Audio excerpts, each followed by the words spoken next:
On tonight's roundtable, we discuss two films that have defined horror in a unique way. What makes both of these films a classic, and how come one of them started riots to get banned? Take a seat and relax before there's an accident. Enjoy.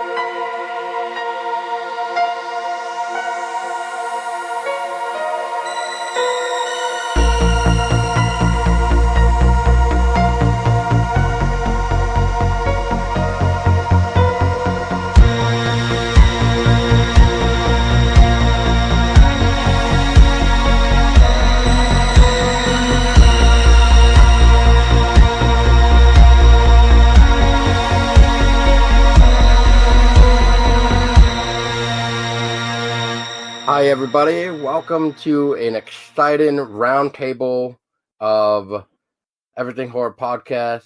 We got some cool guests, and unfortunately, a couple people couldn't make it due to miscommunication or something else because of the holiday season, of course.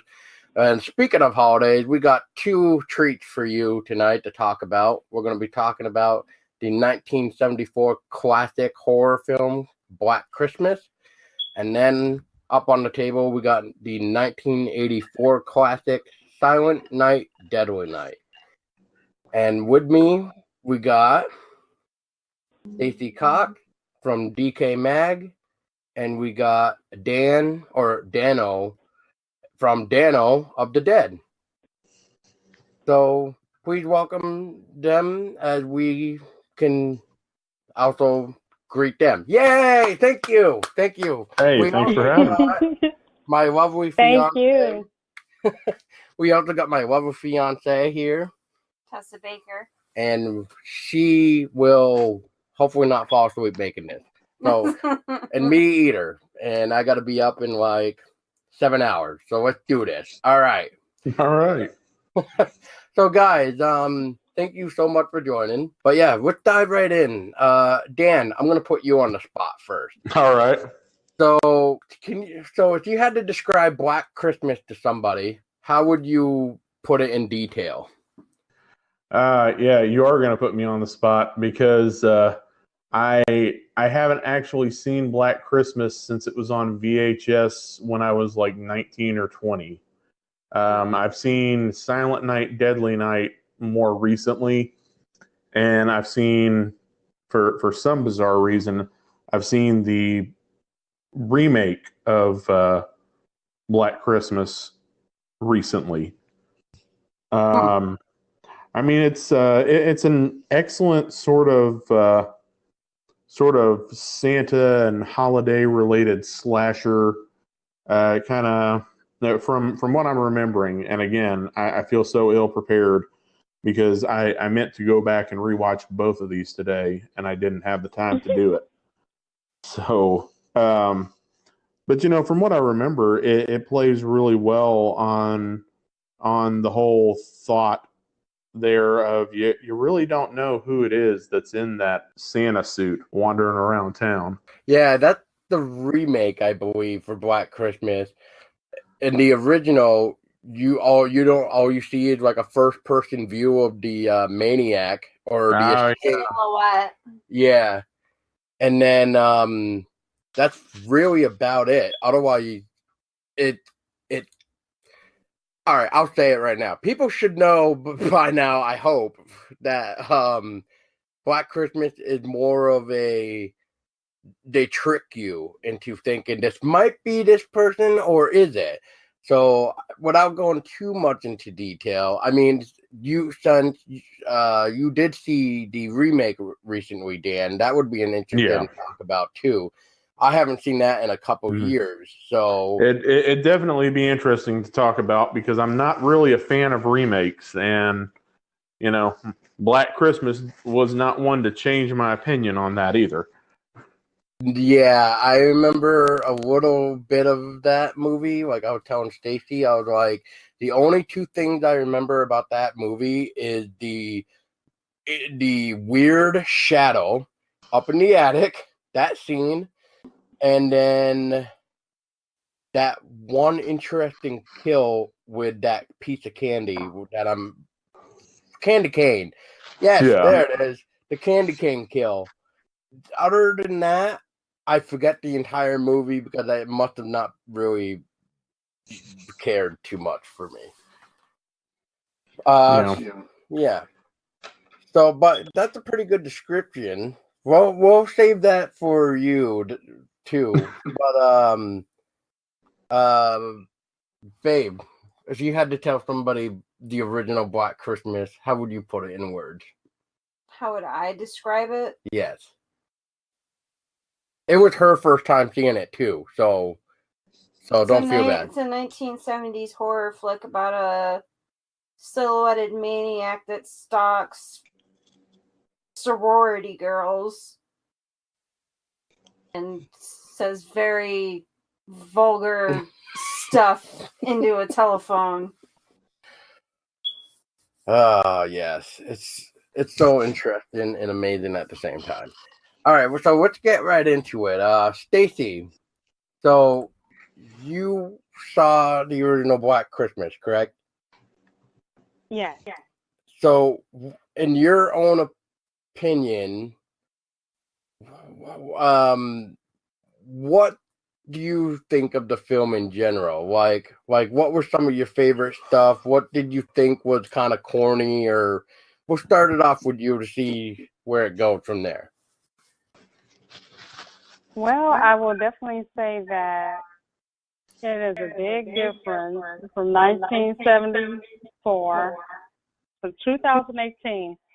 And I mean, every aspect of the movie, from, cinematography, special effects, practical effects, the acting, it's a big change. And in Black Christmas, I know what sticks out for me is it is the kills and everything. For this era, for the 70s, a lot was done as far as special effects and violence and everything. A lot was done. I mean, even today, that's tenfold. But I was amazed at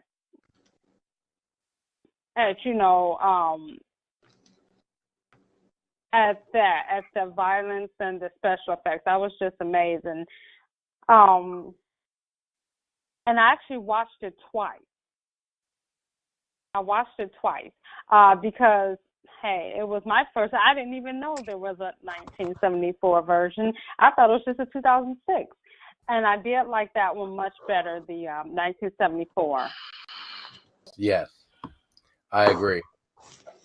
Well, and it's always easier, I think, to like when they do a remake of something from the 70s or 80s. I feel like it's always easier to enjoy and relate to the original as opposed to the new one, because with all of the remakes, I mean, everything, you look at classics, especially from that era, and they've sanitized them down to market them. They may not be able to slap a PG-13 label on it, but they've definitely cut it down to where it appeals more to that PG-13 audience.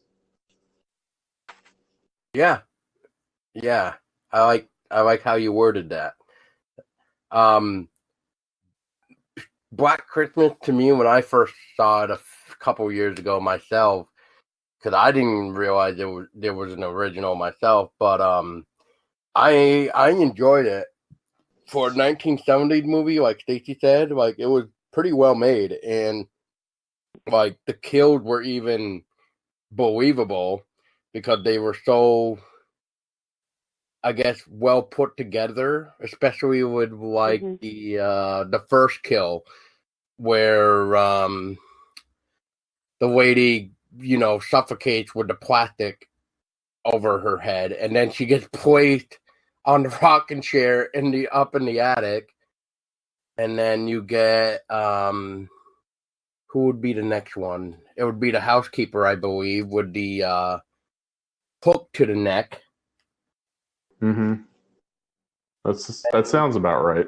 Yeah, and then third kill, I believe, would be the girl that was drunk off her ass that had to go and that got told to go to bed. And she got stabbed with a glass unicorn head.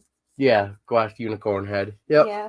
Which, let's take a moment to appreciate that, because it's very rare in cinema. Nice to see, because you really don't often get death by unicorn in much of anything you watch. I can think on one hand the number of times I've seen somebody die from unicorn related shenanigans in horror. And it's always great to take everybody's favorite princess pony and turn it into a murderous monster, even if it is just a sculpture of one. I was just gonna say, yeah, I think I don't remember the name of the movie. So Dan or Stacy or Tessa, if you can help me remember. But yeah, there was a murderous unicorn in a film, I believe, where Cabin in the Woods. Yes, thank you. Yeah, Cabin in the Woods during the mythical monster clusterfuck. Wow. Yes, that movie incorporated so much. It incorporated a lot of like weirdness. Yeah, and then I feel like they. Go ahead. No, I was just gonna say after watching that movie, I literally stared at the screen like, what did I just watch? I think that's everybody's initial reaction when they see that movie. Yeah. And I also remember a murderous unicorn in one of the episodes of Supernatural a few years ago. I remember somebody having a nightmare or something and getting murdered by a unicorn in much the same fashion. So wow, all these unicorn deaths. It's awesome. It is. I mean, it is an underused mythical creature, really, because you always think of it as so shiny and sparkly and dressed in rainbows. Creature, yeah, yeah. I mean, it's like a My Little Pony on steroids, and then you actually have one that murders somebody, or more importantly, in this case, you have a sculpture of one used to murder, and it's always cool too when you see art incorporated in murder in a slasher movie. Yep.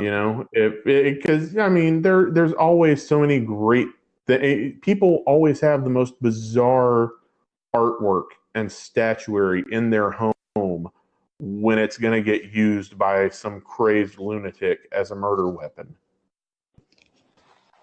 Well, right. You also have to appreciate, the 70s and the 80s for, for things like that. Like nowadays, every now and again we'll get a good gem, Mm-hmm. But for the most part, creativity and innovation in horror cinematography or horror cinema is just, it's dying out. Yeah, it's a lot of it's a lot of regurgitation of old ideas, and at that, it's not even a true homage to those ideas and scenes, because in 1974, having an escaped lunatic going on a murder rampage and killing co-eds with anything, that's some stuff right there that got films banned. I mean, this is still, you're talking about when the original came out, this is still the era of exploitation cinema and the era of horror movies going from being seen as kind of a child's domain to getting shuffled off into porno theaters because respectable movie houses wouldn't carry them. That's true. And Another thing that you gotta also appreciate too is, it's not like movies today too, where you know who it is, you know who it's gonna be, and instead it makes you feel like you're gonna know, but it also makes you feel like, it's just that, like, who can it be? Who can it be on top of, you want to know who it is, but you never get to find out. But at the same time, it's almost like Michael Myers in a way, where you want to know Michael Myers, but you don't. Yeah, they did a lot more.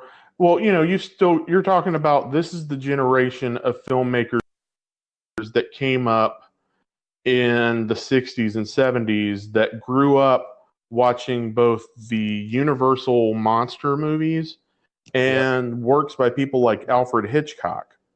So they were sitting there and blending these elements from, they're blending stuff from Hitchcock and early Roger Corman, and they're using these elements of story and suspense and mystery to keep an audience on their toes.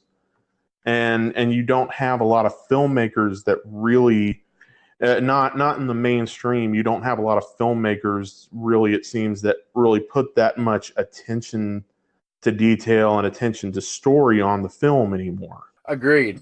Black Christmas. It's one of those things where it's just like, you just gotta appreciate everything about it. I mean, it is made in Canada, and it did have 2 award wins for the best performance by a lead actress and the best sound editing for the Canadian Film Awards. It did get nominated.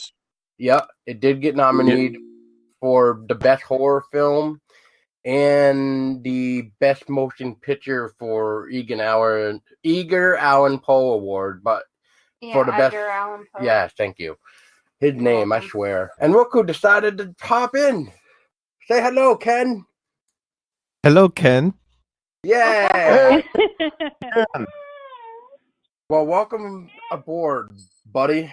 I'm kind of glad. Like, it seems like your issues seem to be resolved. I hope. No, still have the same issue. And today was a major upgrade for all WordPress. Everyone who has WordPress has a major upgrade.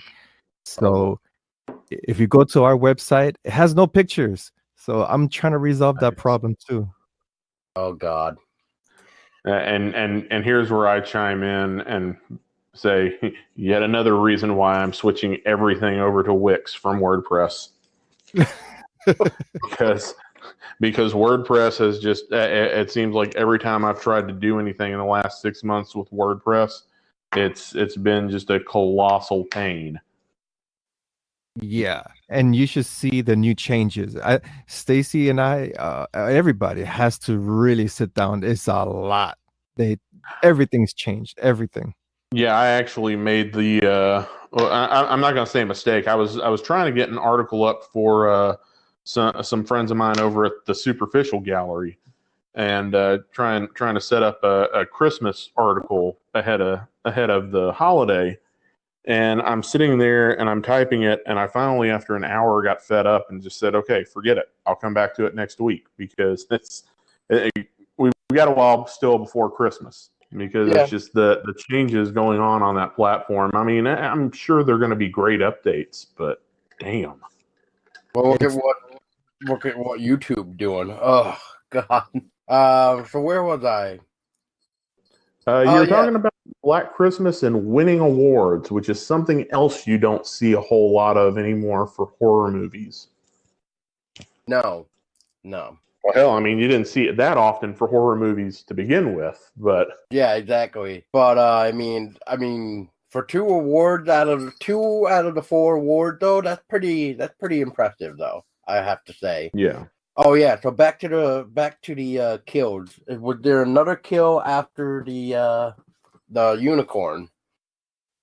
I'm trying to remember, because we don't actually see. We don't see Phil get killed. We see her get pulled into a room.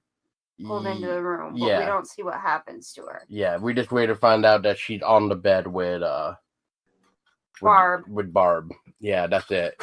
And then he's behind the door, peeking through the door crack, and saying something. But yeah, I think that was mainly. Agnes, it's Billy. Yeah. Don't tell them what we've done. Yeah. Like that. Like, I guess. Oh, I know what I need to throw in my 2 cents for. We need to feel bad for the cop, the one that got treated like shit, especially with the quote unquote telephone number that Nash. Daddy got. Yeah, it was Nash. Oh man, that poor cop. But yet another thing you don't hear that often. Fellatio. Oh man. So Ken, would you like to say anything about your love or hatred for Black Christmas for the 1974? The 1974 one. Well, I've 1974 one. I seen the reboot, and of course, once again, you can't compare the reboot to the original. I agree. I haven't seen it in years, but Dan recently watched it, so it's kind of good because I was hoping somebody at least saw it, so we could at least compare between the classic and the remake. But yeah, go on, Ken, if you have anything. But with the reboot, for someone, this is like one of the few movies that I've seen the reboot before or vaguely remember because I know I've seen the first one. As a little kid, I've seen so many horror movies. I lost count which one is which. But the reboot just seems so generic. Oh God, the same shit. Mm-hmm. Yeah, it's like it's like kinda, Friday the 13th, Christmas time. Yeah, exactly. It's not really anything new for the genre. That's for sure. No, that's well. The thing with the remake is it tries so hard with the violence and the special effects. These movies today, when it's just so funny because when they try so hard with the shock, values and everything, and you're like, oh, that would have been so great if it wasn't so much. What is it, Kim? CGI, all that stuff they use in these movies today. Yeah. I mean, when we gotta use digital blood, you gotta use it good. Just sprinkle it. Yeah. Don't. And then you got the movies that are just like super cheesy, and we were actually talking about this in the podcast about how sometimes the blood just literally looks like ketchup. Yeah, I think my favorite. I think my favorite thing that I've noticed in recent years is the overuse of CGI blood as opposed to just making some fake blood. I mean, I can go up to Walmart or any store, any grocery store, and I can make you up a pint of fake blood for $5. And I know a lot of smaller productions, they got small to next to no budgets, but it's one of those things. And again, it's what separates an original from the 70s from a remake in the 2000s, because they didn't have the level of CGI and special effects. And even if they had, they wouldn't have had the budget to use them back then. So they had to rely on cinematography, they had to rely on lighting, and they had to rely on what they could create with those two.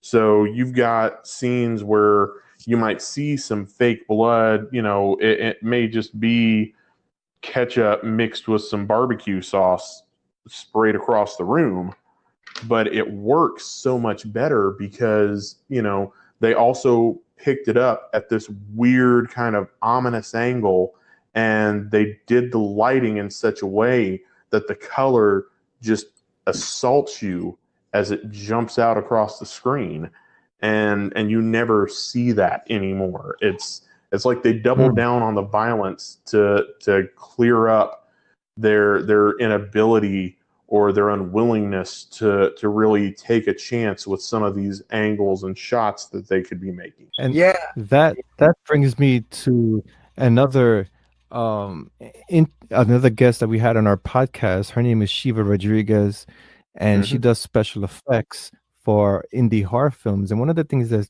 funny that she said was that when she gets hired to do film, there's no budget for special effects, and she is like, she's wondering, okay, what do you expect me to do for gore if you're not paying me to buy the supplies to make a prosthetic or make blood?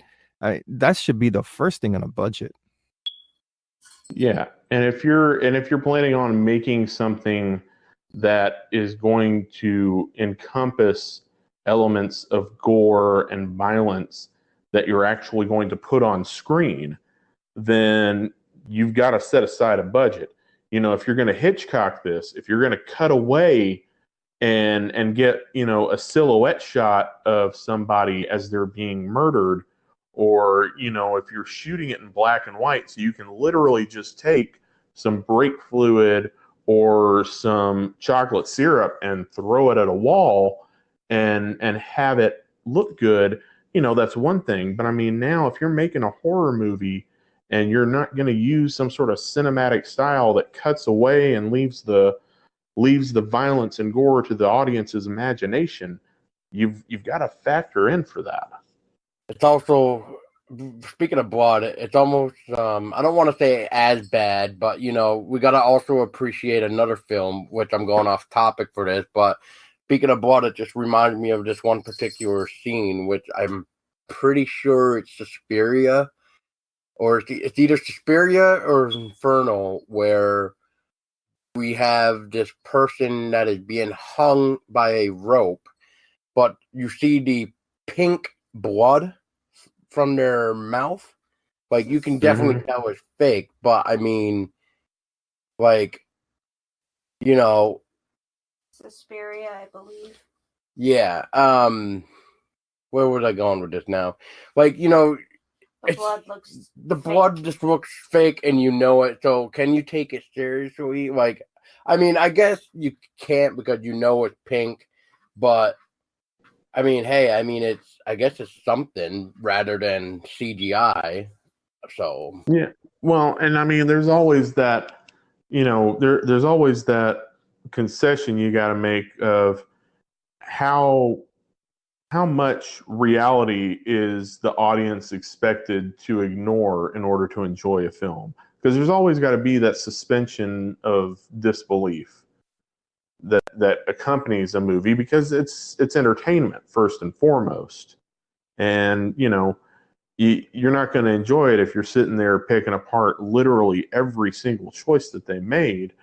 But right. At the same time, you've got to make decisions here and there as to what you want to get right and what you can skimp on. Yeah, or at least accept the fact of what they did, just to kind of, they probably had to budget their time anyway. Plus, I mean, I guess maybe that was the only way back then too, which was pink blood. I don't know.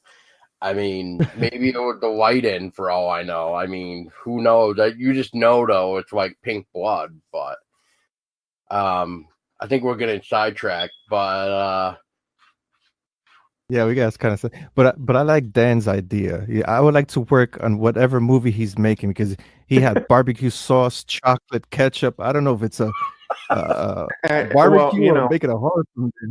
Hey, I'm always thinking when I see these movies, it's like, okay, how can we George Romero this? Because literally every time you see zombies in the original Night of the Living Dead eating intestines or fingers or ribs, It's because a local business donated them some actual food to use in this. And so It's they true. were chowing down, and you've always got to think about feeding your cast and crew as well as making the movie. And I mean, it works. You can do both at the same time if you're willing to work with certain ideas. That is true. I think you guys pretty much covered everything that I would have thought of anyways. I mean, kind of had me thinking that I knew who the killer was going to be, and it like totally like ended up not being who I thought it was. Okay, so you can elaborate more with that. So what did the movie do to make you think it was this one specific person? But well, I thought it was Peter. I thought it was Peter, like, because I was just watching his behavior, how he was very angry with, oh God, what was her name? His girlfriend, because she was pregnant and she was talking about getting rid of the baby, like aborting the baby. And she was being very cruel about it and very selfish. And I just, I was like, well, I was thinking as the movie was going on, I was like, well, there's a motive right there. You lose your shit because your girlfriend is threatening to abort your baby, and there you go, psycho switch flipped, so there's a motive. And then I was just watching it and going through, and like the silhouette part where the killer's standing over Barb's bed with the sharp unicorn glass head thing, getting ready to stab her. You can see like a little bit of like green sweater thing there. So, and Peter was wearing a green sweater. So again, I thought it was Peter, and I'm just kind of like, and then when it got towards the end and something happened totally unexpected and it didn't turn out to be Peter, I was just kind of like, well, see, that's the thing that we don't really see too much these days, is actually fooling the audience. Yeah, well, fooling the audience, really. Like, there's a couple films that I've seen recently that, yes, have fooled the shit out of me. Like 3, Eye for an Eye. That completely blew my brain for about 48 hours, and oh boy, poor Ken. And, it was just like, like, holy crap. With this one, though, there was a couple scenes where probably Stacy and Dan, I mean, we could probably elaborate more with this, is the part where when the detectives come into the house and like search everywhere, they forgot one place to look, and that was the attic. You know what? Oh, yeah. So I guess what I'm trying to say is, now this goes into the question of, okay, so if Black Christmas were to be made today, would it actually work? Or would the film make the audience feel dumb, if you get what I'm trying to get at? Because, like, we would be yelling at the people going, you idiots, you need to check the attic. The attic. Yeah. It's like common sense. You find 2 bodies in the house, you should search. Well, technically 3 bodies. You find 3 bodies in the house, you should technically search the house from bottom to top or top to bottom, every single floor, to make sure that there is no more bodies. Right. Actually, the fact that, this concept has been done for so long, I think that today Black Christmas would not work. Like, after seeing these movies and just like today, it would be a cliche. It's like that cliche, like, when the victim gets the upper hand on the killer and you shoot him once. It's like, no, shoot him like 10 times. You got to make sure he's dead. Like, back in the 70s, that worked. Get back up. That passed back in the 70s. Today, we're like, you dummy. You got to kill him, like, you got to, stab him 50 times. You got to shoot him 10 times. That's why it wouldn't work today. Dan, what are your thoughts on that? The whole I back mean, then, now. I'm with Stacy 100%. It is such an overused. It's such an overused trope as it is, just in horror in general. There hasn't really been anything groundbreaking or unique with the slasher film in 25 years. And it all really at some point starts feeling like rehashing of old ideas, Oh, I saw him do this in Friday the 13th part 8. I remember something like this in one of the one of the Nightmare on Elm Street movies. Oh, that's exactly how Michael Myers gets you. It's just it becomes at some point it just becomes commonplace within these movies that you can't actually take them seriously. Yeah, no, I completely agree. Ken, what are your thoughts on the whole if Black Christmas were made today? What here we're talking about the antagonist never going down. That would work for video game, but that doesn't work anymore for movies. Yeah, I guess. I mean, I guess video games could work both ways if done properly, but yeah, no, I mean, I really do agree with everything that was said, though, that Black Christmas would definitely fail to be made if it was made today. And speaking of Black Christmas, so whoever remembered the remake better than me, and that can remember the original as well as the remake, I'll let you guys take the mic for a minute to explain the horrible difference, or what you could even say of what they really tried to rely on with the remake, I guess. So yeah, I mean, Dan, you said you recently saw it, so I'll let Yeah, you have this one.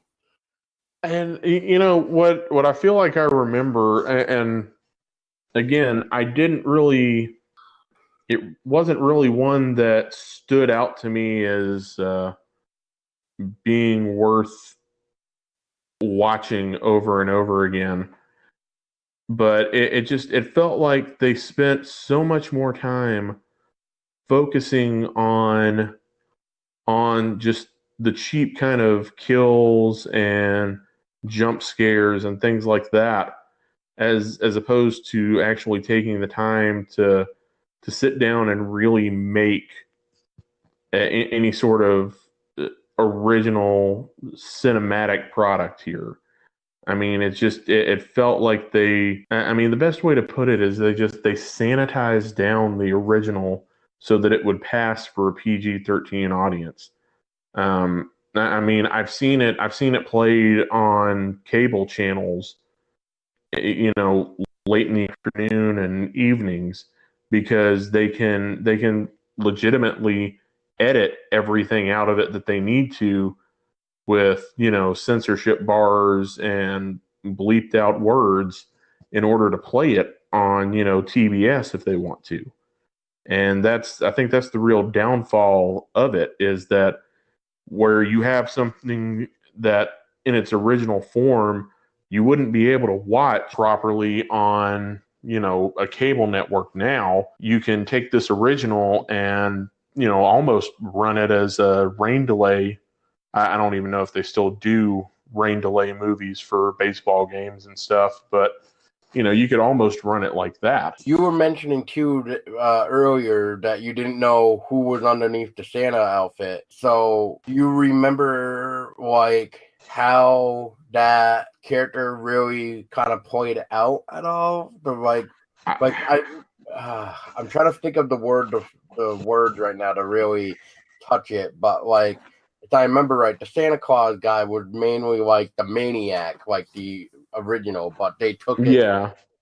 to a step further I think. Yeah. What I vaguely remember, and again, it's been a little while even since I've watched this. But what I remember from this is he felt more like have you ever seen the very first episode of Tales from the Crypt? Yeah. The Santa Claus axe murderer that comes into the house. He felt very much like a watered down version of that. But they relied on the gore. They tried to let the gore talk, though. Well, yeah, I think that's and not even the gore really is just the act of violence itself, because there's a huge difference between relying on blood and guts and relying on some sort of violent act to carry these movies through. You know, a lot of the well, I mean, I call them torture porn, like Hostel or Serbian film, things like that. They're more focused on the actual act of violence itself, rather than the fear that act might cause. Well, as far as the remake goes, and this is like I said, I feel like it really tried too hard.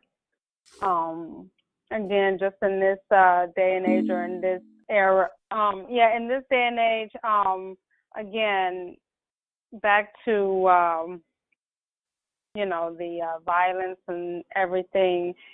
I think what they're doing now is they're just trying too hard, and like the kills are just like, I mean, it's just so like, OMG, are you serious? You know, as opposed to the original, the kills are much better because again, it's not all that CGI and what is the other term for it? Ken, are you there? You use it. It's not CGI. It's something else. Practical effects. Is it practical effects? Yeah. Okay. Practical effects. Yeah, that's what I was talking about. Yeah. Yeah, you can hear everybody. Yay! Struggle there. Black Christmas is just what it is. I mean, it's a great 1970 film with practical effects. One of those films where I wouldn't really know for sure if it was like one of the first type of home invasion thing. We even want to call it a home invasion, but I want to say we would want to, because you're technically talking about a killer inside of a house, which apparently this escape maniac in Black Christmas went back to the sorority house because that used to be his house before, I guess it was a sorority house or whatever. So is it really a home invasion, or is it really him coming home? It's just kind of one of those films where you're going, well, kind of like what Tessa said, like this movie got me up to the point where I think I might know the killer, but wait a minute, now I'm uncertain. But they did it. I find that they did it so well, even though that one part, well, not even the part, but in general, they search everywhere except for the attic. And what drives me crazy too about this is that if you kind of like near the end of the movie, when you see what's her face that got killed first in the plastic bag or whatever it was, plastic sheet, and in the rocking chair, she was put over by the window. So if you go outside the house and look up to the window, you could probably see her.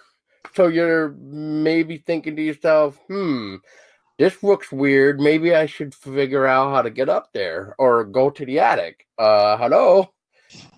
See, and that whole thing right there is where with slasher movies I have such a hard time going back to the suspension of disbelief, because I mean, just from And I worked in law enforcement for almost 13 years. I grew up in it, and the notion that anybody is going to walk into a house and see one or more dead bodies and not immediately walk out just boggles my mind. And you know, you're talking about a guy that if I walked into my living room, body laying there, if I'm not actually carrying when I see this, and even if I am, chances are still good I'm going back outside where there are witnesses because I'm not going in for whatever the hell is in there. Mhm. And I can't. I've never been able to wrap my mind around, you know, gruesome dismembered body in the living room. Oh, let's walk upstairs and see what we can find. I can't. I can't. But what gets me with these slasher films, and I think you're right, Paul. Uh, this movie, Black Christmas, is a home invasion when you come to think of it. Yeah, because he actually breaks into the home, and uh, well, people have to survive. Uh, the killer. How does the killer manage to find the time to hide all the bodies in elaborate positions, and when somebody's going to run out the door, it just falls down from the ceiling on a hook? And how does he have the time to do that? He's like doing MacGyver move or some shit like that. Yeah, I mean, he's got to be he's got to be both insanely quick and insanely strong. Not to mention just be absolutely the lightest on his feet of anybody ever in order to pull this off. Because he's got to be doing this at lightning pace, especially when, you know, you walk through the door the first time and there's nothing, and then you walk back through and then they come falling out of the raft. To me, Black Christmas is always going to be a classic to mine, just because one, it's all practical effects. It's 1970s, where, you know, they probably had, for Canada, I mean, they probably had to have a pretty decent budget. I mean, maybe not that much. I mean, I don't even know if we even have an idea of what their budget really was, but I'm just going to take a quick look. But in my own opinion, though, with the practical effects of all the kills, especially the unicorn kill, especially the plastic bag and the hook, you know, it's just nice to see well done practical effects rather than focus on relying on CGI per se, like the remake, I believe, definitely did. The only thing that the only other thing that I like about it too is that you don't really know who the killer is. It's that big mystery that we don't get anymore, because all the films nowadays go, oh, here's the mystery killer. Oh, here's a little bit of backstory about the killer. Oh shit, here's the killer. Now you know, the end. Yeah. But Well, yeah, and to answer your question, I just pulled it up on IMDb, and it had an estimated budget of $620,000. That's a lot of money for that that is. time. That's a hell of a lot of money in That is. 1974. Wow.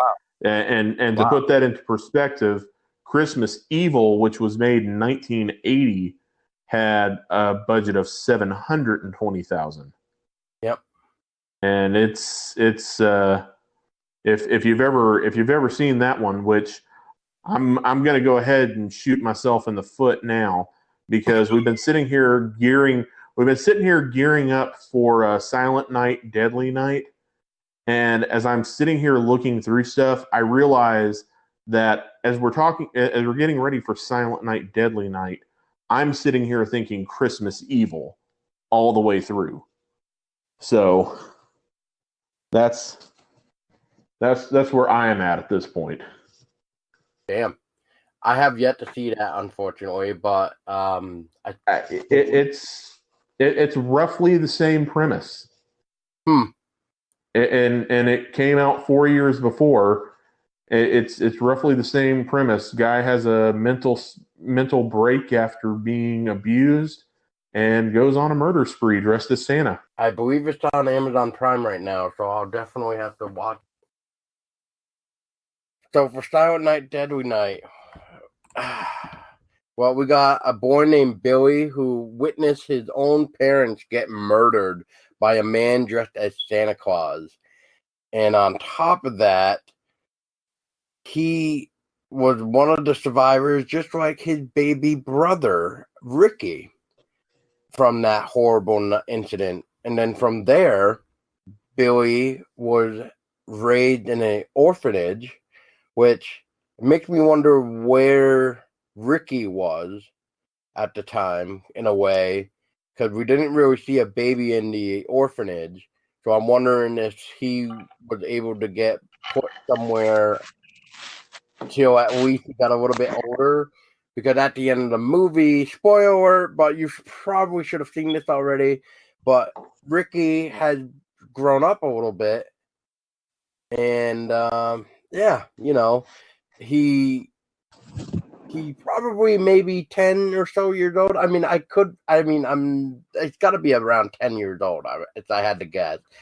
So, and yeah, I mean, we'll get into the ending too, probably. But anyway, yeah, so Billy is brought into the orphanage where he is abused again by Mother Superior. And Mother Superior had this, how does she word it? Her techniques, I guess, where she's going to break the curse over Billy, that he will no longer be afraid of Santa Claus. And unfortunately, Stacey, that doesn't work too well, does it? No, it doesn't. But I vaguely remember Silent Night, Deadly Night. I watched it years ago. So, yeah. That was great. Ken.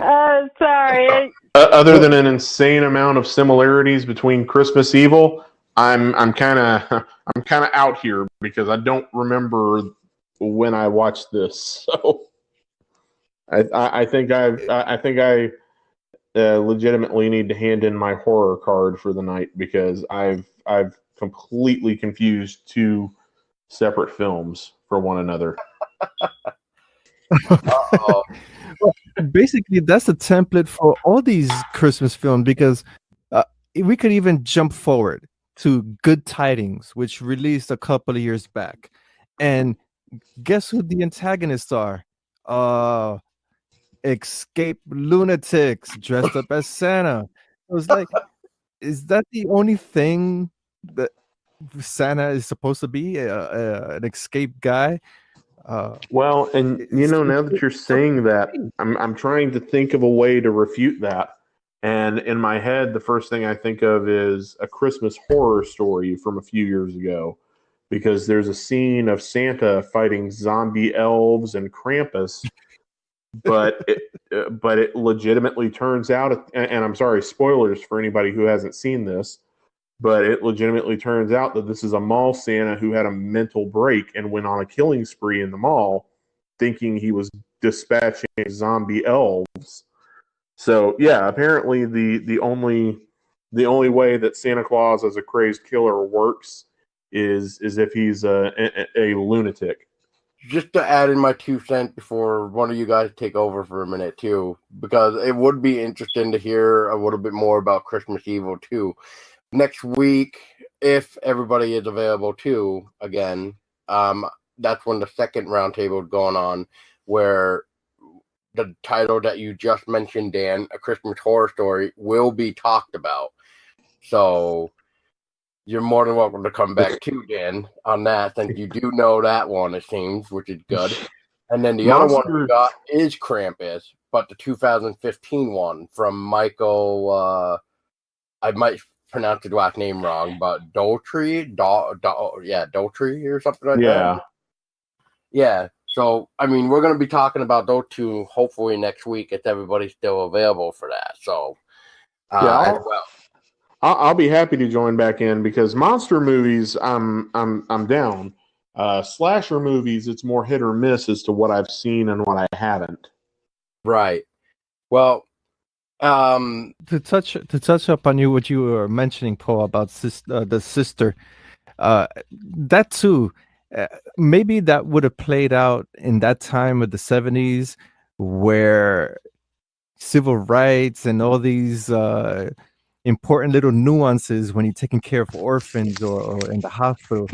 But it just watching it now, it seems so over the top, especially when the little kid he was looking through the peephole and the sister she barged in and started whipping the sister because she was having sex.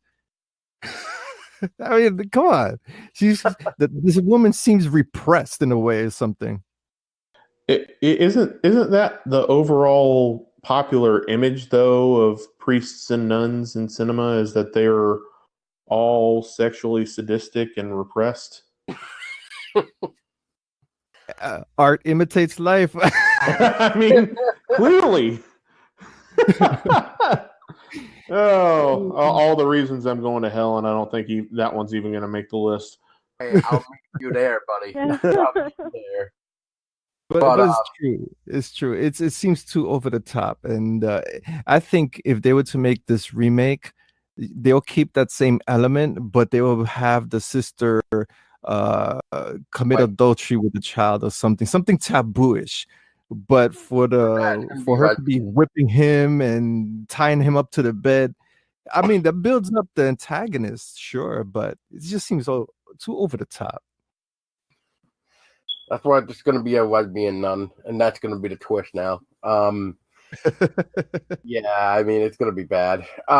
No, so, okay, so I'll try to refresh everybody's mind too, what Silent Night, Deadly Night is. Once, after Mother Superior beats Billy with the belt and stuff a couple times and ties him up to the bed because he's having a nightmare, and she thinks that's like the best way to do it, and tells the other sister to leave him alone, and to get out of the bedroom. But after that, Mother Superior had this whole thing down where with all the abuse that she did upon Billy, it's somehow gonna break him to appreciate Santa Claus again, because there's a scene where they're all opening gifts, and Billy is fine.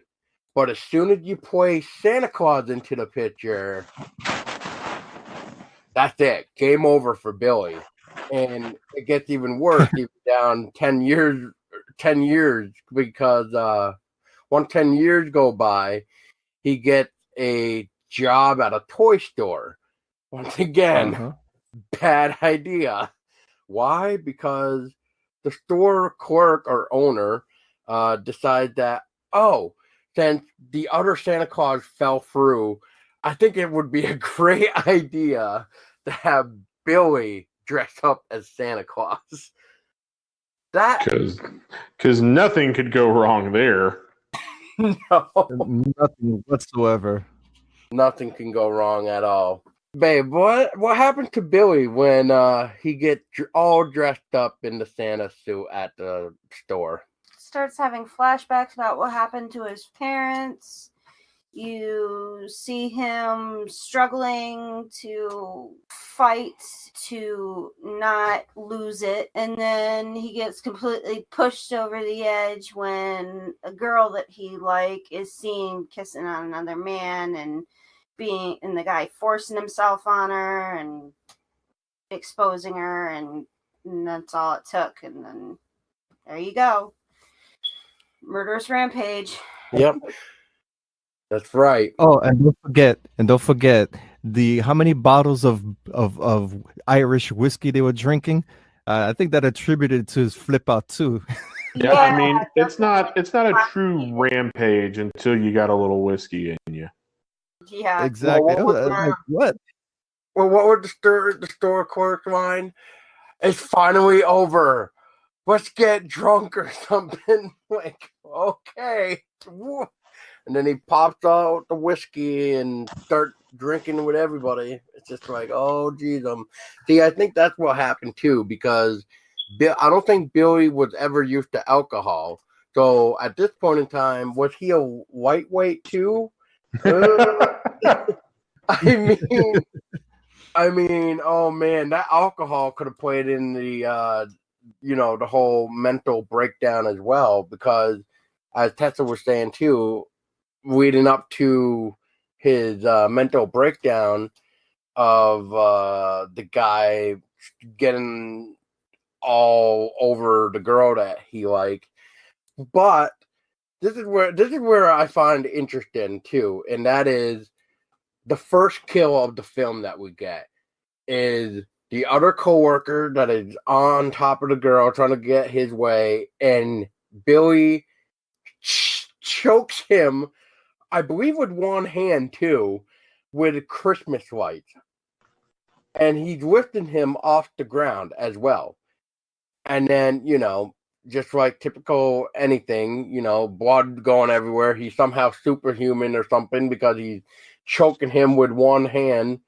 And then he dropped him down to the ground. And then we get our second kill, really, which is a box cutter knife to the girl. And then that's when pretty much all hell goes loose, too, which I believe that's the time where the store owner tried to come in. He's looking for Billy, I believe, or even both of his workers, really. And then what happened to him? He gets it right. What does he get? I think it was right before the axe, because it was the girl that got the axe, I think. No, the girl, the in the store. The Yeah. girl didn't get the axe. She got the bow. She got the bow. And I know, but I mean that's when Billy gets the axe, though. What I think was when he went after her. I'm trying to remember the store clerk now. Like you said, Andy got choked with the Christmas lights. Yeah. The girl.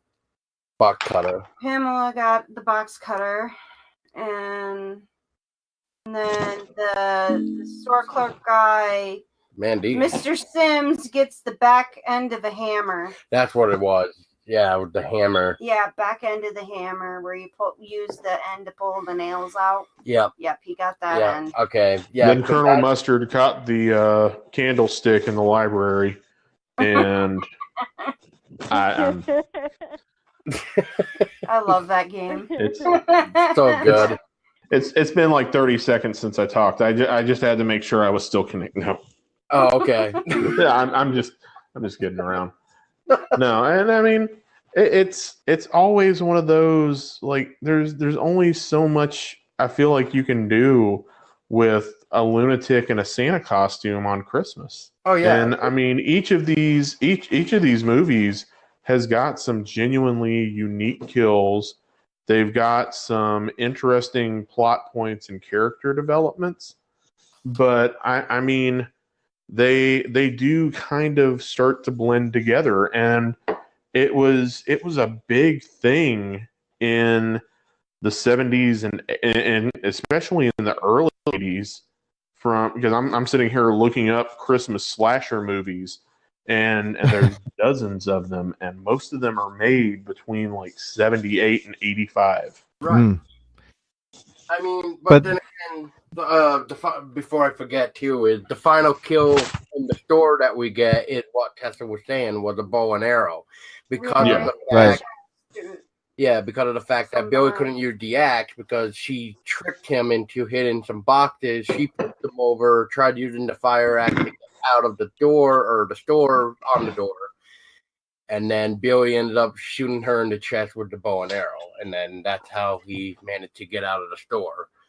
But we already know where this is going too, because he wants the revenge on Mother Superior. Well, yeah, I mean it's not a great revenge story until he goes and actually gets revenge instead of just, slaughtering a bunch of innocent people. Yeah, because Mother Superior had to drill it into his head that all naughty people need to be punished, and punishment is good and necessary.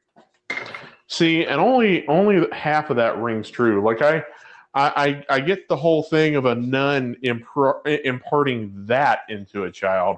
I don't understand why the nun is so fixated on making sure he believes in Santa too. Right. Well, this should actually be a perfect time for this.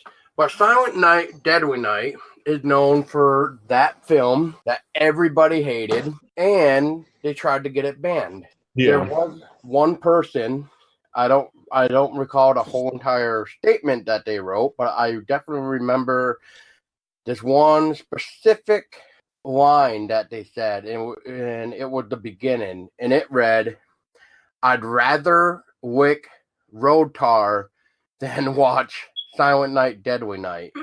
It's not that bad. No, It's not it's that really bad. not. And But it's just one of those things is people, and we still see it today with movies too. There's so much you can't touch any topic that anybody finds sacred without getting those kind of protests. yeah, that actually brings up to the next one that I think, just because you just said that word, sacred. So this is another person's complaint from somebody from all the way in New York, and Wasn't me. Wasn't me. And this guy says the film portends something extremely violent, something terroristic about Christmas.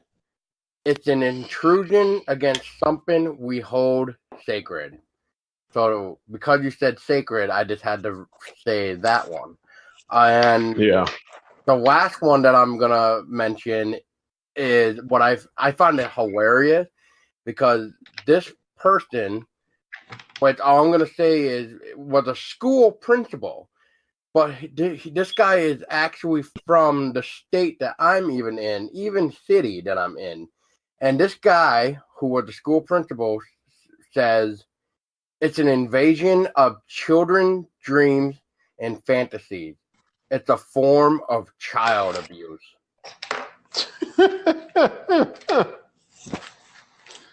Wow. Oh, yeah. Oh. Well, I remember when Silent Night, Deadly Night came out. My mom, she was adamant not to watch it because it is against Christmas and the Christmas spirit. How could they? It's anti this, anti that. But thankfully, thankfully, my sister snuck me in, and I saw the movie, and I do remember watching the movie. And of course, as a young kid, the thing that's gonna stick out is not the kill scenes; is the nudity. Right? I mean, I would be lying if I said that I never watched a horror movie just because of the nude scenes in it. Because I think any 13, 14-year-old boy that realizes, oh, wait a second, they're not just going to show people getting hacked up; they're going to show people doing it.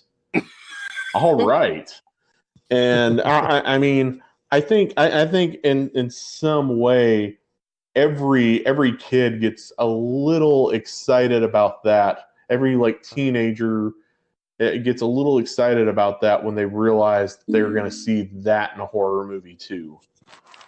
And I think that's another thing. It's not so much the violence that terrifies people about letting their kids watch it. It's the sex that is in the horror movies that really offends them. Because we are the most squeamish culture when it comes to sex. Yes, that is true. And it's so weird though too, because I know some countries have to censor the sex, but they can. This is what I find. Okay, so I guess what I'm trying to get at is it's really interesting to see what some countries can do more than maybe us per se, because okay, so I was just saying, most other countries have to censor sex, but they can go full blown fucking gore, shit that the US won't do. But then there's the countries that go, oh, you got gore in it, we got to cut that out. And well, I mean, look at Monty Python. That came out at the same time as Black Christmas, And you're talking about a television show that, you know, it was absurd humor and there was a sexual element to it. I mean, you can watch Monty Python on Netflix right now and there's full frontal nudity in it. Something that you will still never see on television in the US. No. But what you won't get in the UK is a lot of blood, gore, and violence. And everybody is so different on the topic. But here, I mean, it's not uncommon. I mean, hell, I remember being so shocked when the show Bones originally started playing several years ago, because I was watching an episode of it, and they're showing this decomposed corpse hanging in a tree. And I mean, they did really good work on this. I'm like, you're actually showing this on TV. But if Bones slipped a tit out to feed a child, you'd censor that shit and there'd be protests all over the country because you showed that on TV. And I mean, that's a bit of a stretch, but not much. And I'm still worked up on the censorship issue. I just wrote a thing about Tumblr's recent censorship at the start of the week. And so censorship in any form is evil, and I hate it. Anyway. No, I agree. Let me hijack the podcast for a minute so I can pontificate about my own feelings and thoughts about this. Go right ahead. But no, I mean, there's definitely that issue, and I don't think even with those protests, even with people that get offended when you take a beloved childhood character and add something dark and evil and twisted to them, they're okay with a certain degree of violence and foul language and other issues. They're okay with it as long as everybody keeps their clothes on. Or they can only show so much. Yeah. Well, and I say foul language, but you know, I grew up watching movies like Goonies and you know, all the Monster Squad, and you know, you have 12-year-old kids saying shit, damn, hell, and a number of other words that you know. Now, if you had a child say that in a remake of one of these, there would be special interest groups and parents protesting and picketing because it's child abuse and it's inappropriate that you're going to let a child say these words or be around these words. I love watching the movies. I don't love having to deal with the people that don't like them. That's going to be always an issue. What, the censorship? Yeah, I mean, I think the censorship, I think he's right. It's always going to be an issue because, you know, there's no self-censorship that anybody's really, that by and large anybody's really willing to take on, which is the issue. You know, if you sit down and you censor this for yourself and you decide, yeah, I don't like this, I'm not going to watch it, and I'm not going to let my kid watch it, that's one thing. But I think the larger problem is that you're not going to get that. It's all going to be people hearing that, oh yeah, there's supposed to be this or that in a movie, and so they immediately get outraged and start picketing, just like they do on Facebook. They don't even read the article that somebody posts. They just see the title, and it immediately inflames them, and they, you know, create their own narrative to go with it. Well, sometimes titles can be a little, I guess I would say, off-putting. Like, you read it and go, what? And then the article doesn't really have anything to do with what the title really implies. It's one of those. Oh, yeah. They make it provocative. That way they'll get the clicks. Yeah. And it's always that issue with anything, you know, especially when it comes to something holiday related or something that, you know, is going to have religious overtones. It's things that people feel are beyond reproach, and because they feel that it's untouchable, that it's unassailable, they don't feel like people that disagree with them should be allowed the chance to air their thoughts on the matter. Well, that's actually a good segue, probably, to put in the next couple. Well, there's one specific scene, I should say, in Silent Night, Deadly Night, and I'm not talking about where the bullies try to take the snow sleds away from the good kids, and even though one of the bullies gets his head chopped off coming down the hill. No, I'm not talking about that scene. I'm talking. It was the girl that was supposedly watching the little girl or the daughter or whatever, or not daughter, sister or whatever, like the babysitter. The babysitter has the kid over trying to do quote unquote homework, but instead it's one of those weird things where it's like, oh well, we're just doing homework, but really we're just trying to get rough sex going on or whatever on a pool table. But then out of nowhere, she's just like, "Oh, the cat's gotta come inside," and after seeing this scene again, it reminds me of a video game. So it's like the lady realizes the cat needs to come inside because I guess he like makes a noise on the door or whatever when he wants to come in. When she gets up and goes to the front door and opens it, she's topless. And the only thing that this part reminds me of now after playing it is the game Until Dawn, where Mike and Ashley are trying to get it on in the cabin. And then you get Ashley that opens the door and starts yelling outside because, she thinks the other friends are trying to like ruin their quote unquote good time. And one of the famous lines Ashley says is something about along the lines of, "That's right, me and Mike are gonna have sex, hardcore sex." And it's just like, depending on your choices, I mean, she can either be fully dressed still, or you can at least get her to show her panties and bras. But you got to think, it's almost like the same thing in that one particular scene. Well, yeah, and I mean it's going back to common tropes in all the slasher movies, it's one of those. It's pretty well traveled at this point.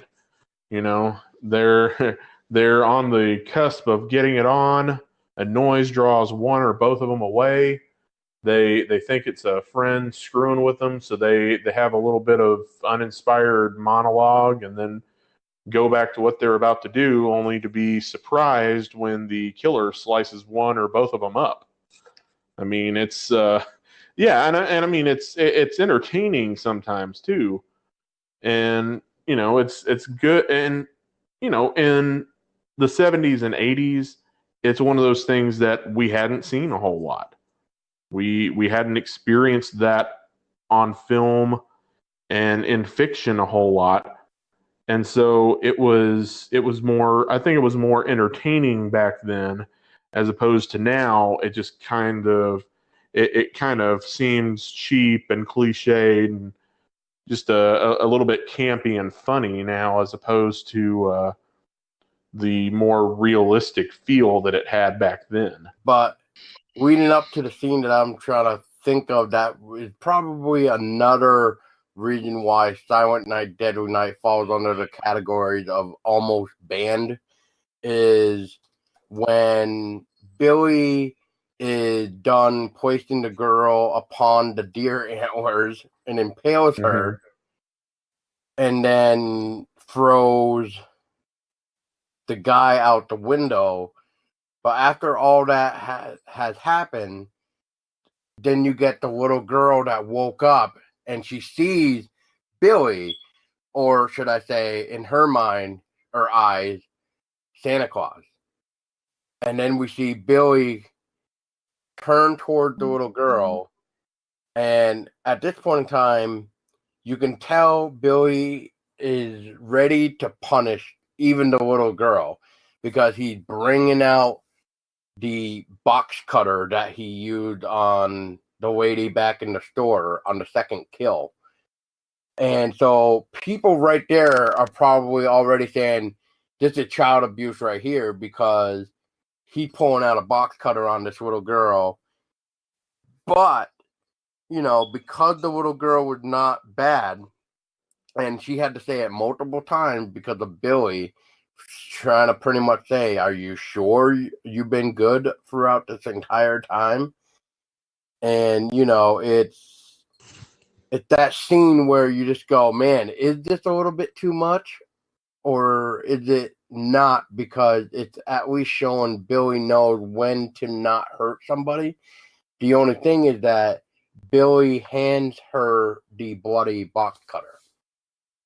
Yeah. So yeah, and I mean that's just these movies were all a perfect storm for that kind of Protest. outrageous protest. Yeah, because I mean, so many different taboo topics that are being covered and handled in the form of a horror film, and yeah, I mean, I see where the protest came from, but at the same and I guess my views on it are always going to be a little more skewed because I'm a horror fan.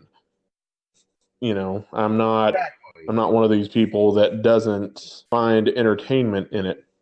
I as much as I hate bringing it up sometimes, but you know, you gotta. It's because of religion. If you don't put in religion in a film, it's fine. You know, like it's like, oh, okay, whatever. This is entertainment. But as soon as you put in a religion into the play, like Christianity, it's you know, it's like the end of the world. This is where everybody thinks this is the devil's work. You know, they go all the way out to try to ban it, like Silent Night, Deadly Night, which they couldn't ban it, which I tried to look up to see anything about that, but I couldn't find anything. So all I just know is that we're lucky that it did not get banned. But yeah, see now, and the only reason I'm as familiar with that is because I just got done watching a documentary about Monty Python recently, right. and the life of Brian took a hell of a beating from protesters like that. And I believe it was either Black Christmas or Silent Night, Deadly Night that it was coming out. And now that I'm thinking about it, it was Silent Night, Deadly Night was coming out around the same time as the life of Brian, and they were comparing the protests over both as well. I mean, I don't know that you're really sparing anybody when you create a huge bloody crime scene and then hand a child the murder weapon and leave, because I mean, realistically, that's less of oh, I'm sparing your life because you're such a good child, and more of I'm sparing your life because now there's going to be some question as to whether or not I actually committed these murders. Exactly. All right. So yeah. So the final thing that I want to talk about for sure, which is definitely another probably hot spot scene for the angry protesters about this film, and that is near the end where Billy finally gets to Mother Superior. And that is when he gets inside the orphanage, and he uses the little kid actually to bring him inside while hiding the axe. And at this point in time, like I was mentioned earlier, 10 years later, Billy's brother is finally kind of grown up. So, and it amazes me too that Ricky can recognize his own brother too, especially when he was just a baby when they last kind of seen each other, as far as I'm aware of.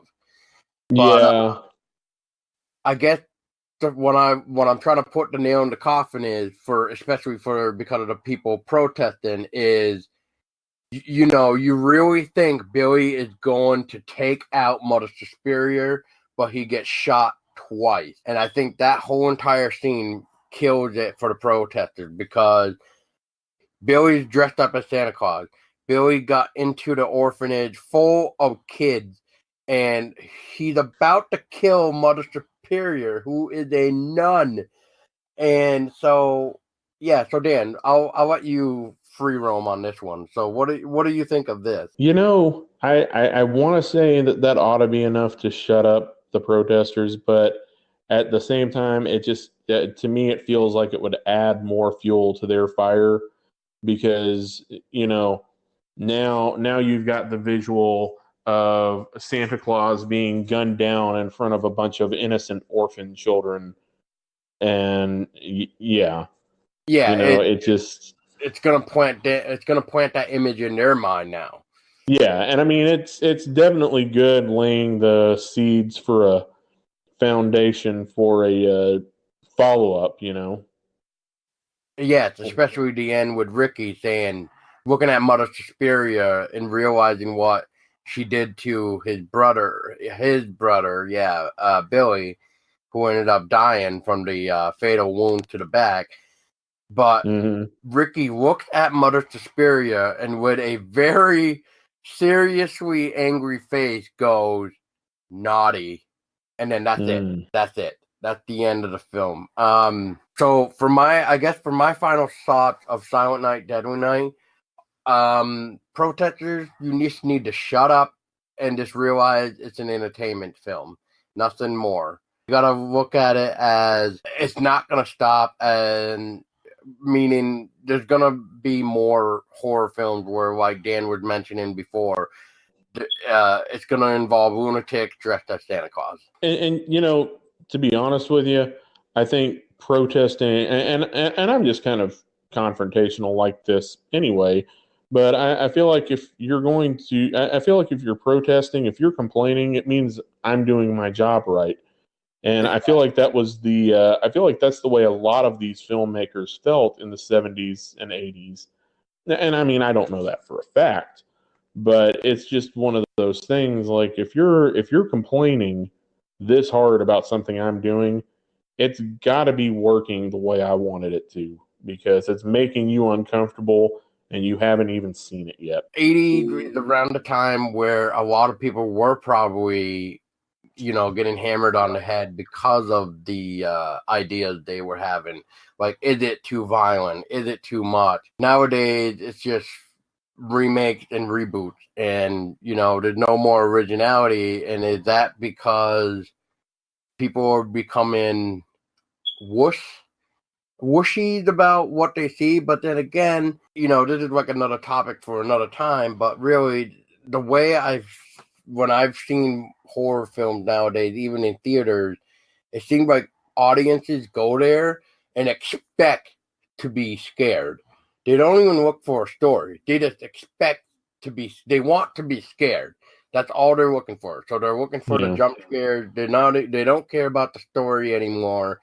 So I guess in this case now, I really don't think Silent Night, Deadly Night would work either this year.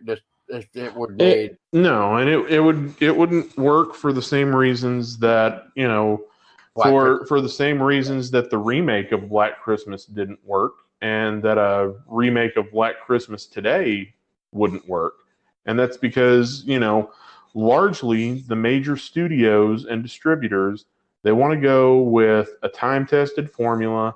They want to go with the built-in fan base and the name recognition, but they also want to create a product that's not necessarily family-friendly, but one that they can get away with showing to teenagers as well as 20 and 30-somethings that are going to, be predominantly the demographic they're aiming at for these films. That's the wallet they want to get into, and so the actual story and art behind whatever film they're remaking is going to be lost because it's a cash grab. I did hear you had a funny pun, Paul, A hammer to the head. Was that a reference to the kill scene in the movie? Hammer to the head. I'm trying to think. Did I even say that? I don't even remember. You said a hammer to the head. I was like, wait a second. That's a cool pun because that's how one of the Yeah, characters died. I guess we could say that was a pun. I don't know. Yeah, I mean, Just roll with it. Go with it, man. yeah. Go with it. Go with That was it. such a pun. Yeah, that's exactly what I'm going with. Yeah, no. So I guess Ken, we'll get you back to your thoughts a little bit. Dan. Oh, by the way, Dan. So in your final conclusion of Silent Night, Deadly Night, because I know you're probably tired and want to get the hell done. But what is your final thoughts about Silent Night, Deadly Night? I mean, it's definitely one. Let's be honest. I confused it with Christmas Evil. There's some similarities in the overall story. It's definitely one I'm adding to my playlist, and I'll be going back tonight. Well, not tonight, but I'll be going back soon to rewatch it before we get to Christmas, just to at this point, just to see how it stacks up with my memory of it. Which, granted, memory's not too great on it at the moment, but again, we'll give it all a try and see. But I think Silent Night, Deadly Night, I think Black Christmas, I think the originals are definitely worth a watch for horror fans. They're definitely worth a watch for people that are involved in filmmaking and cinematography, and they'll be entertaining enough, just as bizarre kind of Christmas alternatives that are still themed for the holidays without being, without actually being necessarily Christmas movies. Right. Yeah. Die Hard. Die Hard is a good Christmas movie. Yes, it is. Die Hard is, well, I've already watched it once so far this season, and I'll no doubt watch it again later. So Nice. but I think I think it all boils down to is it's worth a watch. It's worth a consideration. And even for that much, I'd say to anybody, watch the original Black Christmas, watch the 2006 remake, and draw your own conclusions from what you find there. Right. Remove the acting because we all know how campy the acting was back in the 70s. But Oh yeah. good point. Silent Night, Deadly Night has great cinematography. I've seen one scene that the store owner walks in through the door and you see the camera is an overhead shot. It's like, wow, that gives you the perspective of the whole room. Yeah, I wasn't expecting that. And other kill scenes here and there was like, okay, yeah, when the guy was getting killed, strangled by the Christmas lights, of course you see his feet dangling, but also you see the wide angle, which to the far corner you see the woman cowering in fear. So it's like, okay, that filmmakers don't really, audiences don't really pay attention to, and the filmmakers do make a good job of that. Show you the entire room, showing like the fear around what's happening. Is that what you're getting at, Ken? Where could people find your Dano of the Dead if people wanted to catch up with what you are doing? Currently, with the way I'm swapping out between WordPress and Wix, the easiest way would be to find me on Twitter and Instagram at DOTDblog. Also, I'm the head writer over at 52weeksofhorror.com. And so you can find a lot of links to my personal work there, as well as a lot of articles and horror reviews that I do. Yeah, and if you do plan on dropping out, it was nice having you here. Hey, I appreciate you having me. It's always a pleasure, and we'll hopefully see you next Saturday to talk about A Christmas Horror Story and Krampus. Definitely. Awesome. Well, you, sir, have a great night, and whenever you decide to leave, too. So. Yeah. Well, gentlemen, it's been great. It's good talking to you again, Ken. Good talking to you, Paul. Thank you. And All right, take care. Take care, guys. Take care. So Ken, what I was trying to ask you too is when you were talking about the wide angle of watching the girl cower away to the corner is like, do you feel like most horror films they don't necessarily do that anymore because they don't want to show the fear in the room, or like, I don't know. I'm trying to figure out how to go about that, but you're right. I mean, most films don't show us the real room. Like, they don't show us the whole room of how everybody is being scared when there's the murder being placed right before them. Right. What you normally see is the two-camera edit shot in which the killer is doing his dastardly deed, and then they'll cut over to whoever else is in the room, and then they'll cut to the victim. And if the victim, in this case, he's being strangled, they cut to his feet. A lot of editing to do to showcase that kill scene. But when I saw Silent Night, Deadly Night, and how the woman, she was in the corner, they just showed just enough of her. I think she was in the corner there. And I'm going by my recollection. And the guy's on the other side strangling the victim. They should do that because, and they should enhance it. Let's say the person is scared, and then they'll pick up something and hit the killer. Make it look real, so that way we can all say, oh, wow, look, there's actually a scene going here. Once you start doing so much editing, it feels too generic. That's true. And, I mean, I don't know if it's because the lady at the time was pretty much trying to get forced upon by the guy that is now getting strangled by Billy with Christmas lights. I don't know if that was still in the process of her mind as Billy is choking her, even though we all know Billy liked her. So, I mean, I don't know if it was the way of her looking at Billy saying, like, oh, he saved me from this guy who trying to force himself on me. But then it's just like, oh my God, he's actually killing him. Maybe it just went over her head. Maybe because of those two dramatic moments all at once just exploded her mind. I mean, I don't know. But then, Ken, you do have that one scene, though, with the final lady in the store where Billy is chasing her in the back room, and the lady tricks Billy by piling up some boxes to make it look like she's standing there, and Billy thinks it's her. So when he goes to swing the fire axe, she actually comes out from behind boxes and pushes Billy to the ground to grab the axe to go use it on the door in the store. And then that's when he goes Rambo and shoots her with the arrow. That's right. That's right. So that one felt too.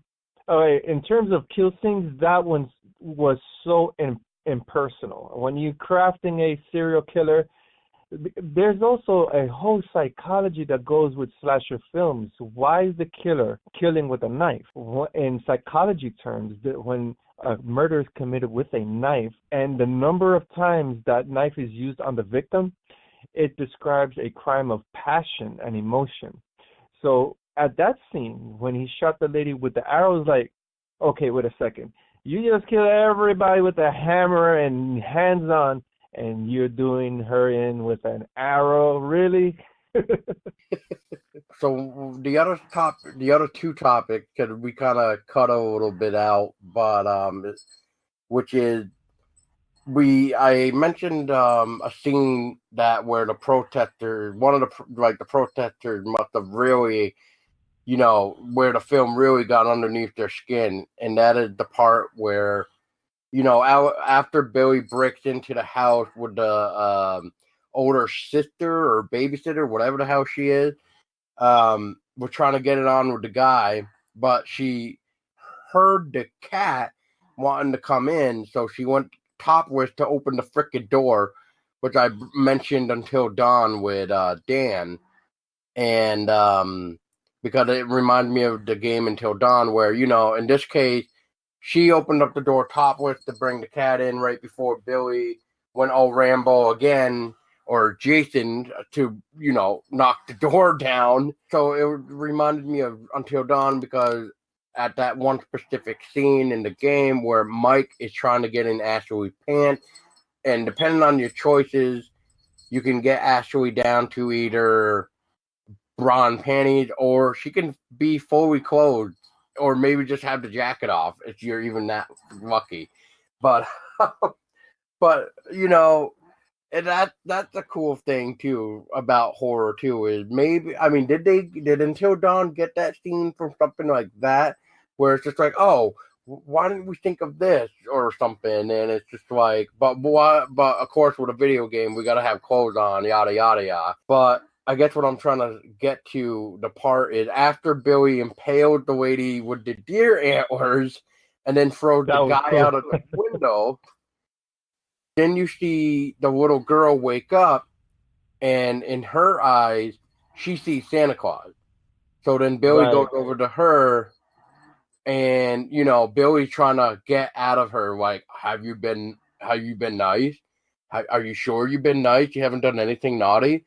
And then when the girl keeps saying, yes, I've been good, that's when Billy hands her a gift, or if you even want to call it a gift, but it was the bloody box cutter that he ended up using on the lady in the store. Right.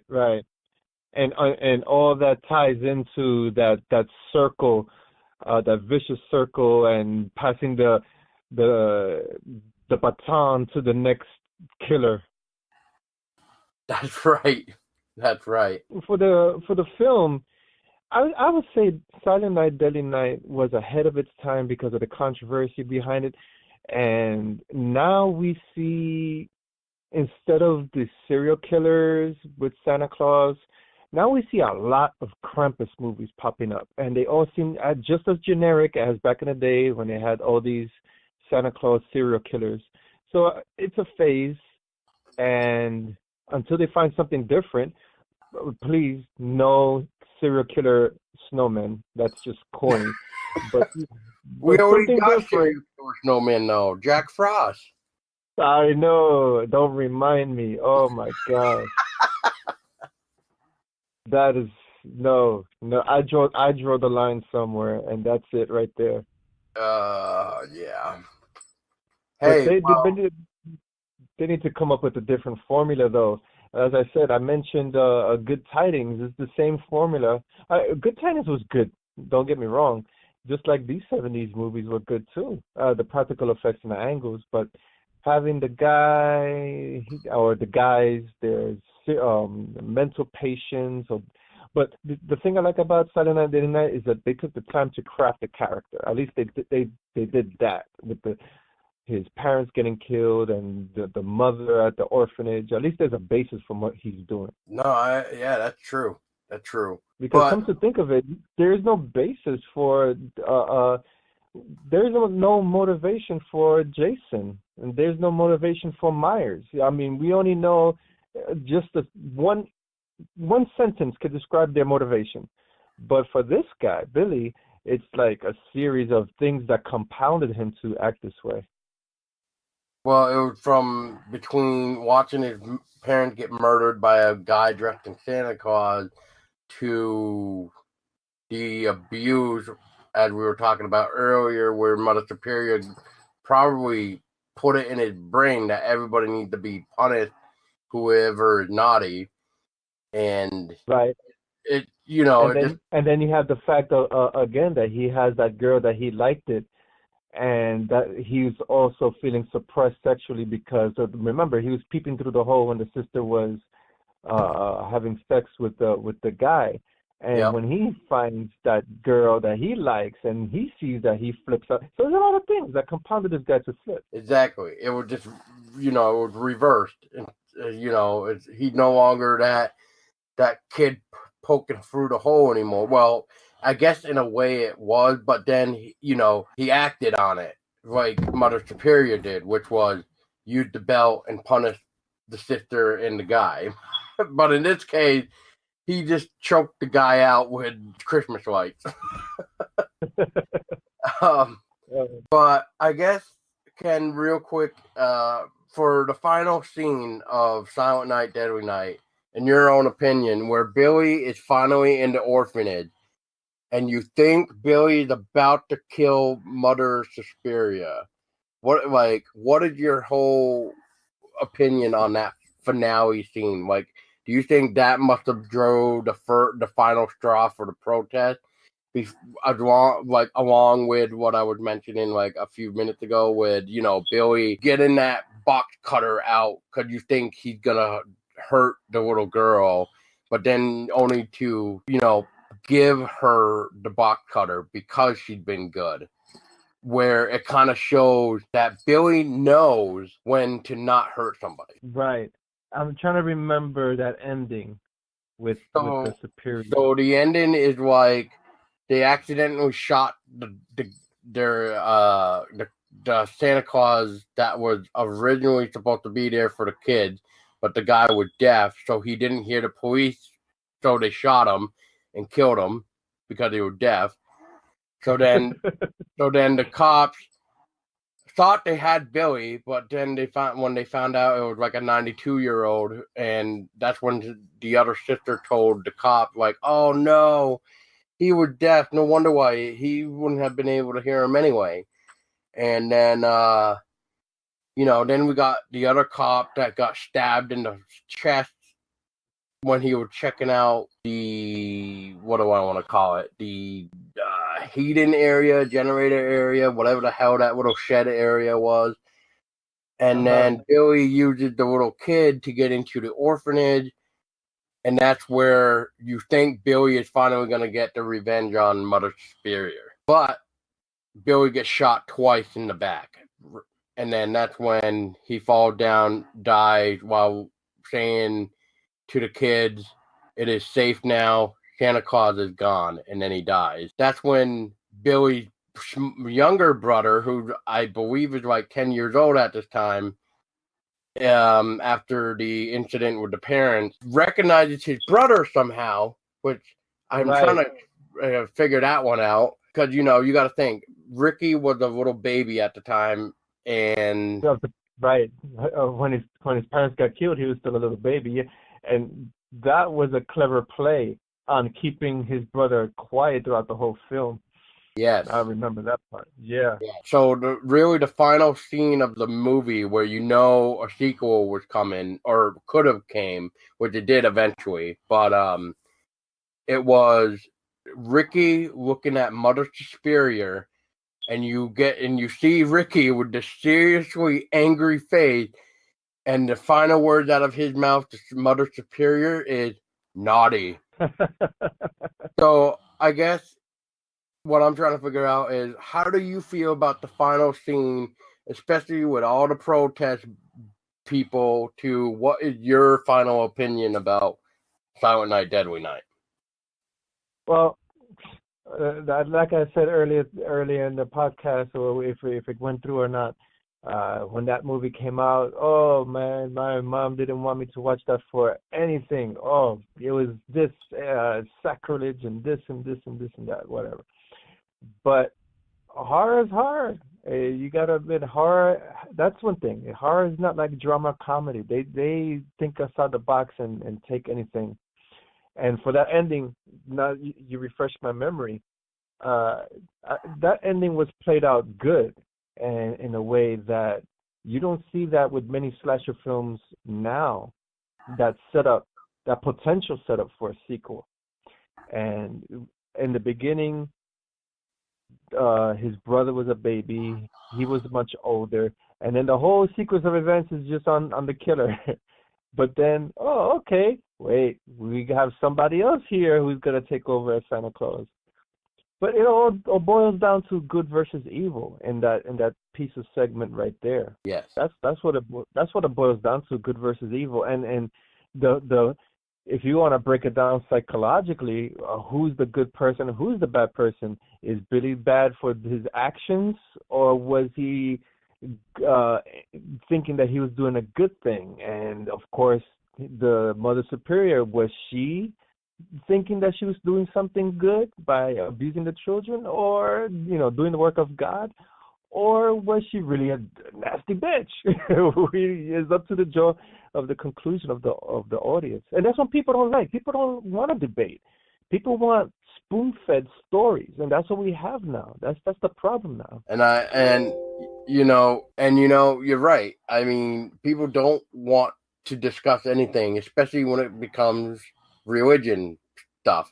If you bring in Christianity for anything really, and if you fuck around with that thing and nobody likes it, or if you're trying to put it in a way of the film is doing the devil's work or whatever, oh my God. Like, you're right though. I mean, is Billy really doing what he thinks is right because of what Mother Superior did, which is all the beatings, especially from what Billy witnessed, like with the peephole, seeing the sister having sex, to Mother Superior beating him with a belt.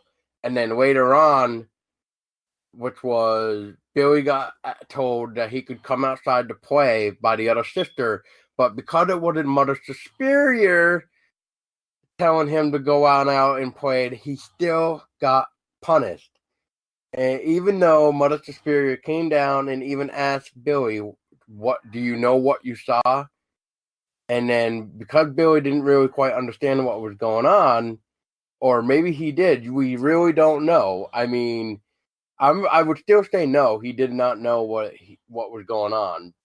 Maybe it got in. I mean, this is 10 years. I mean, who knows how many more beatings Billy got? But if it got to the point where Billy got it in his head that everybody who is naughty needs to be punished, then it's definitely Mother Superior thinking she can pretty much break anybody's problem by beating them and teaching them that this is the right way, or even though it's not the right way.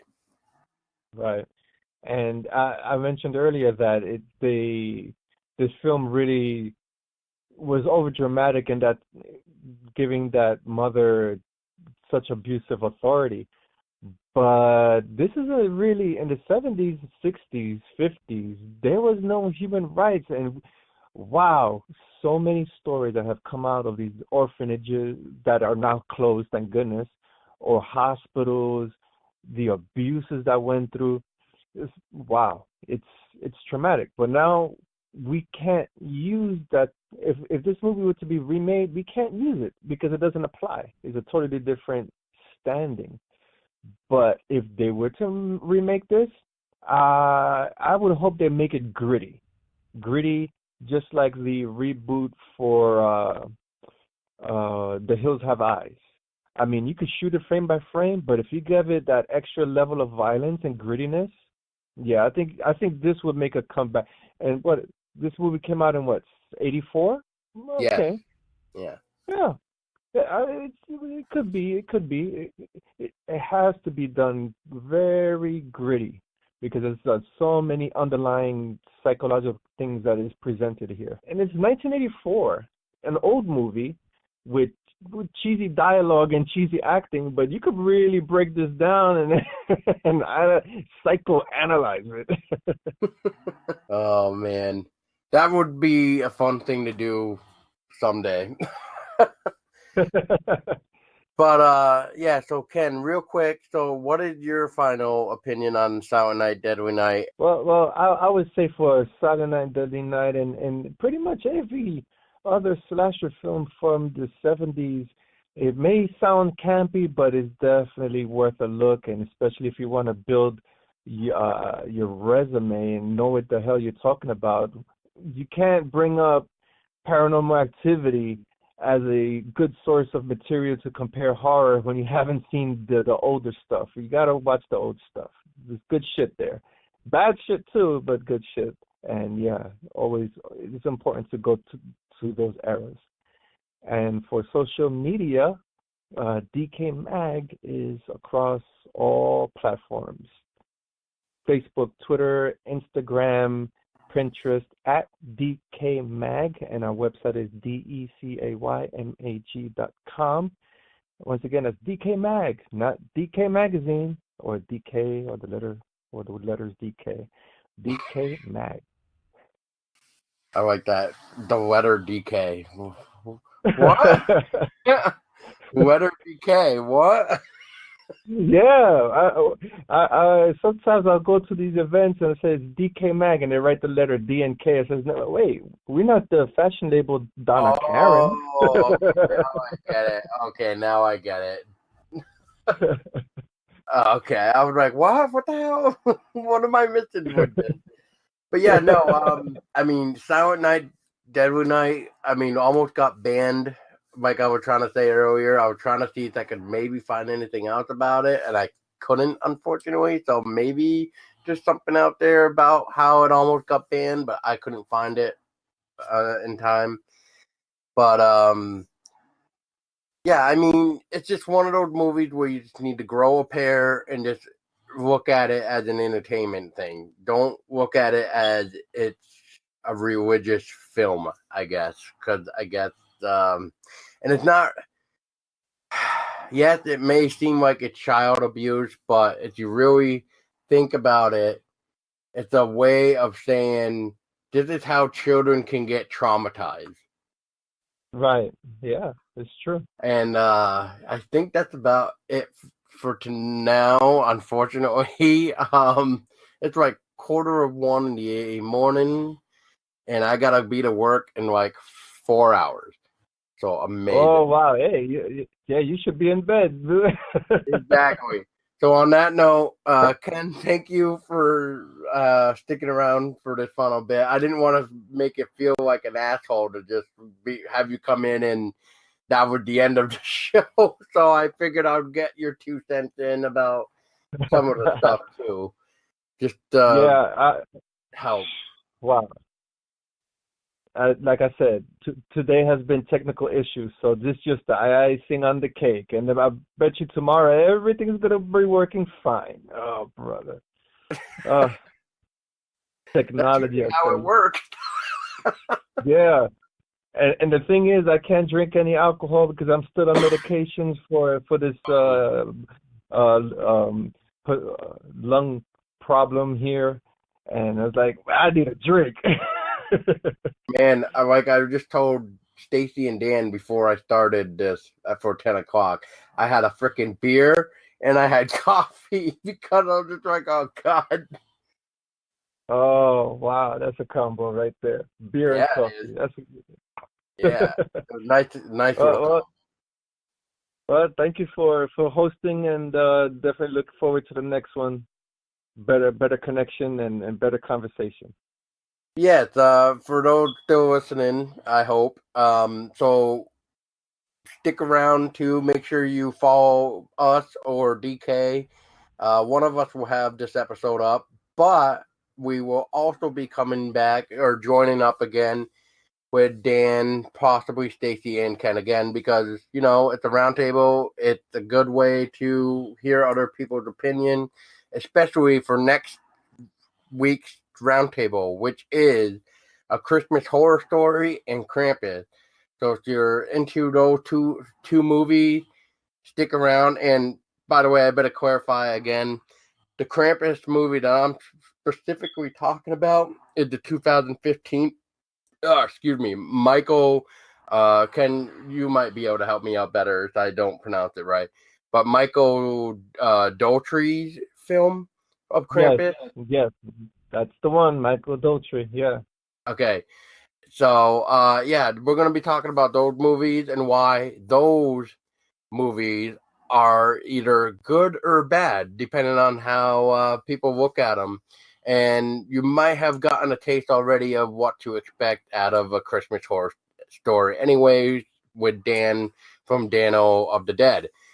But we're going to be more talking in depth of what is actually going on besides Santa Claus fighting Krampus.